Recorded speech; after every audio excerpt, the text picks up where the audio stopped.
A plus B into bracket square. A plus B into square into bracket square. A plus B into square into bracket square करे तो A plus B into bracket square. अब उसको जब खोलते थे तो कहते थे A square plus 2AB plus B square. जब उसका रिजल्ट निकालते थे तो रिजल्ट आता है A square plus 2ab plus B square. ये एक्स्ट्रा 2ab मिलता है कि नहीं मिलता है? ये 2AB कहां से आया? 2AB कहां से आया? ये 2AB कहां से आया? ये 2AB है, वो जुड़ने की एक एक्स्ट्रा एनर्जी होता है।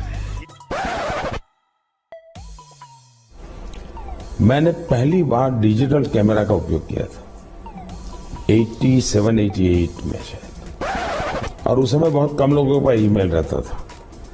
तो मेरे यहाँ विरमगाम तहसील में अडवाणी जी की सभा थी, तो मैंने वो डिजिटल कैमरा पर उनकी फोटो ली। तब डिजिटल कैमरा इतना बड़ा आता था, मेरे पास था उस समय।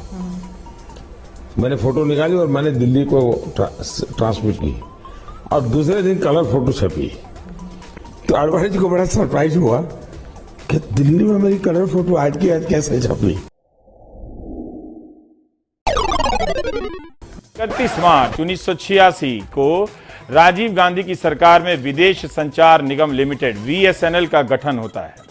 भारत में गांधी जयंती के दिन 1991 में VSNL ने ईमेल यानी इलेक्ट्रॉनिक मेल लॉन्च किया और है किसी भी ईमेल के साथ पहला अटैचमेंट मार्च 1992 में भेजा गया था।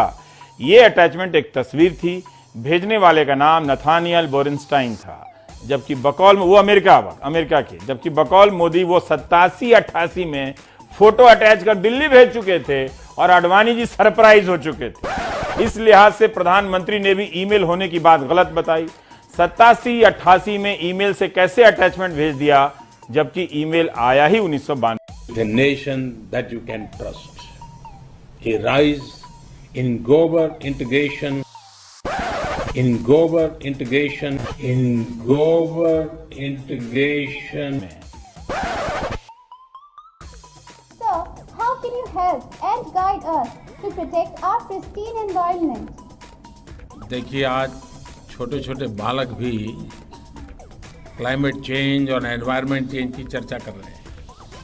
70, 80, 85, 90 साल के लोग तो सर्दियों में आप देखेंगे तो अक्सर कहते हैं कि पिछली बार से इस बार सर्दी ज्यादा है, ऐसा कहते हैं ना। एक्चुअली सर्दी ज्यादा नहीं है, उनकी उम्र बढ़ने के कारण उनकी सहने की शक्ति कम हो गई है। वैसे ही ये क्लाइमेट चेंज नहीं हुआ है, हम चेंज हो गए हैं। किसी छोटे से नगर में नाले के पास कोई चाय का ठेला लेकर के खड़ा रहता था और चाय बना करके बेचता था। अब कोई चाय बनाने की बात आती है तो मेरा ध्यान जरा जल्दी जाता है। उसने उस नाली में छोटी सी बर्तन को उल्टा करके उसमें छेद करके एक पाइप डाल दी, और जो गटर से गैस निकलता था वो पाइपलाइन से उसके अपने चाय के ठेले में ले लिया, और वो चाय बनाने के लिए उसी गैस का उपयोग कर करके चाय बनाता। सिंपल सी टेक्नोलॉजी कि विंड एनर्जी की जो आपके टरबाइन्स हैं, जहां मॉइस्चर ज्यादा है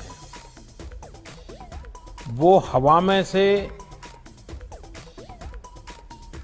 वाटर शक करके अगर क्लीन ड्रिंकिंग वाटर भी प्रोड्यूस कर सकें तो इधर विंड टरबाइन एनर्जी का भी काम करेगा, और पीछे की तरफ से वो हवा में से मॉइस्चराइज एयर शक करके उसमें से पानी निकाल करके, तो टरबाइन एक प्रकार से गांव के ड्रिंकिंग वाटर की समस्या का समाधान कर सकता है। दूसरा मेरा सुझाव है कि हम हवा में से ऑक्सीजन सेपरेट कर सकते हैं इस टरबाइन के माध्यम से। तो एक विंड टरबाइन से ड्रिंकिंग वाटर भी मिल सकता है, ऑक्सीजन सप्लाई भी कर सकते हैं,